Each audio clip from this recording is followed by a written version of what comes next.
Hello guys, nababalitaan nyo ba na napakalamig sa Atok, Benguet? Opo, napakalamig daw doon. Kaya sabi ng asawa ko, nag-chat siya sa akin, sabi niya, punta kaya tayo sa Atok, Benguet. Pero ano lang, balikan lang naman kami doon.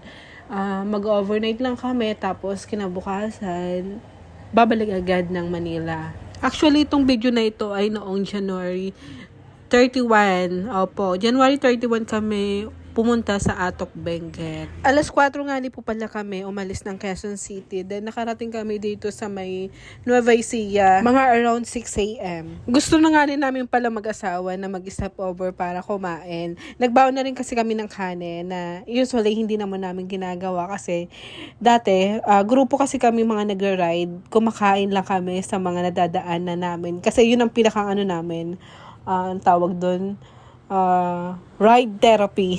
Ride therapy.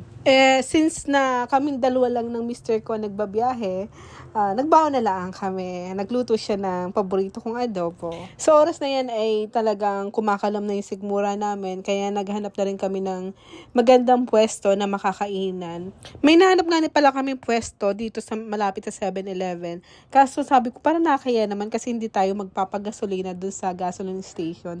Hindi na kasi magpapagasolina yung mister ko kasi nagpa-full tank na siya sa Quezon City. Pagkatapos ng ilang oras ay nakakain na rin kami dyan. Kasi nagkape ako, naghanap ako ng sari-sari store na mabibila ng kape. Tapos may upuan sila doon.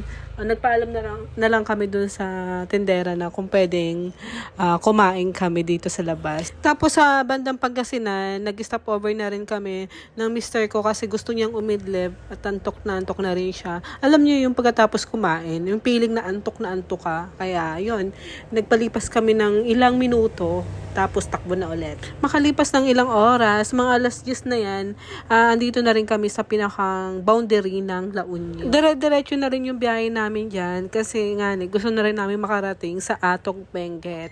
Pagkalipas ng ilang oras na naman, ay andito na rin kami sa Baguio. Kailangan kasi namin makarating ng mga 2 p.m. sa pinakang transient house kasi yun ang check-in time namin. Mga quarter to 2 nga pala kami nakarating dito sa Atok, Benguet. Sinortcut ko na yung video kasi nga medyo mahaba. Actually, nagandahan ako dito sa transient house na napili namin. Unang nagustuhan ko dito ay napakalapit sa lahat. Kumbaga accessible sa lahat ng mapupuntahan mo, lalong-lalo na sa Northern Blossom. Nagpahinga lang kami saglit, umidlip lang, tapos pumunta na rin kami sa Northern Blossom. Napakalamig dito guys sa Atok, Benguet. Kasi nung pumunta kami dito guys, nag 7 degrees siya, kaya napakalamig talaga. Ewan ko lang kung okay ako. Pero para sa akin, ito na yung pinakamalamig na naranasan ko sa buong buhay ko.